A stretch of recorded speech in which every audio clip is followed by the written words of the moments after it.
यह कहानी है एक छोटे से गांव के लड़के आरव की, जो एक गरीब परिवार से था।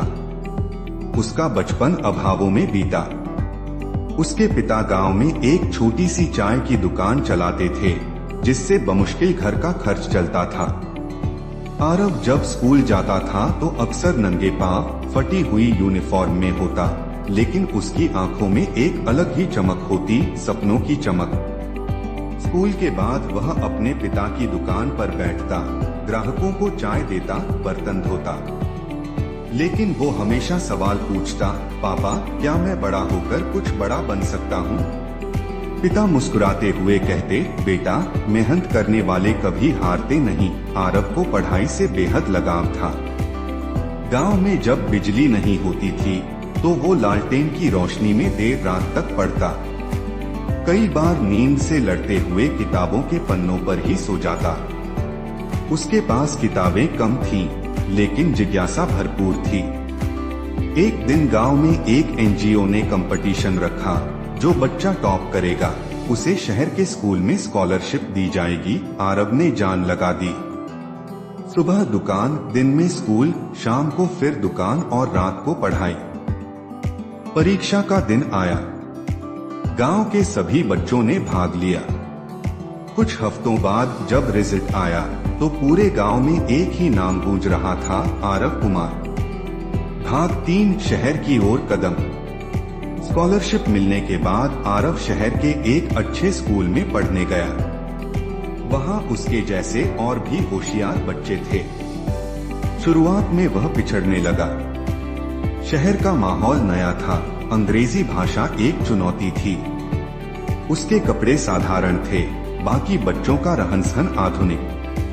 उसे ताने भी सुनने पड़ते, लेकिन उसने हार नहीं मानी। स्कूल से लौटकर वह अंग्रेजी अखबार पढ़ता, यूट्यूब पर वीडियो देखकर बोलचाल सुधारता और हर विषय को गहराई से समझता। धीरे धीरे उसकी मेहनत रंग लाई। एक साल बाद वह टॉप 3 में आने लगा। आरव अब एक नया सपना देखने लगा, आईएएस अधिकारी बनने का। उसका मानना था कि अगर उसे सिस्टम बदलना है, गरीबों के लिए कुछ करना है, तो उसे उस सिस्टम का हिस्सा बनना होगा। 12वीं में उसने राज्य में टॉप किया। इसके बाद उसने दिल्ली जाकर यूपीएससी की तैयारी शुरू की। वह सस्ते कमरे में रहता, खुद खाना बनाता और हर दिन 10 से 12 घंटे पढ़ाई करता।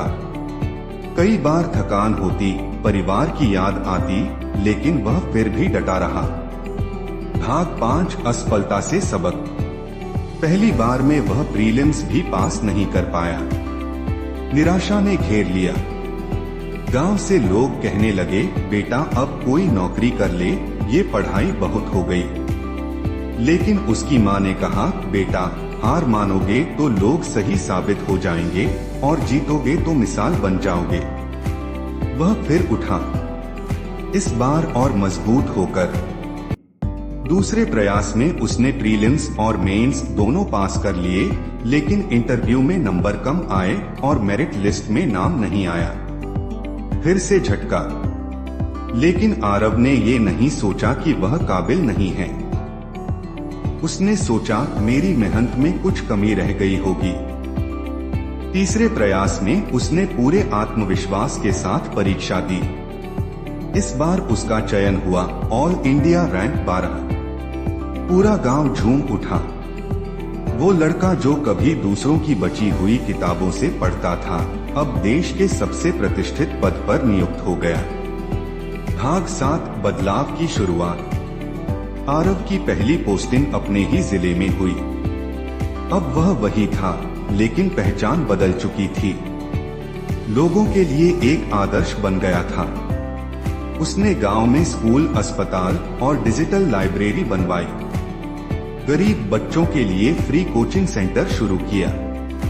मीडिया में उसकी कहानी छपी, एक चायवाले का बेटा बना जिले का कलेक्टर। जब एक पत्रकार ने उससे पूछा, आपकी सफलता का राज क्या है? उसने मुस्कुराते हुए कहा, मैंने बस वो किया जो मेरे हालात ने मुझसे नहीं करने को कहा था। हालात कैसे भी हों, अगर इरादा मजबूत हो तो कोई भी मंजिल दूर नहीं होती। असफलता अंत नहीं होती, वो तो केवल एक सीढ़ी होती है सफलता की ओर। सपने वही पूरे होते हैं जो नींद से लड़कर देखे जाते हैं।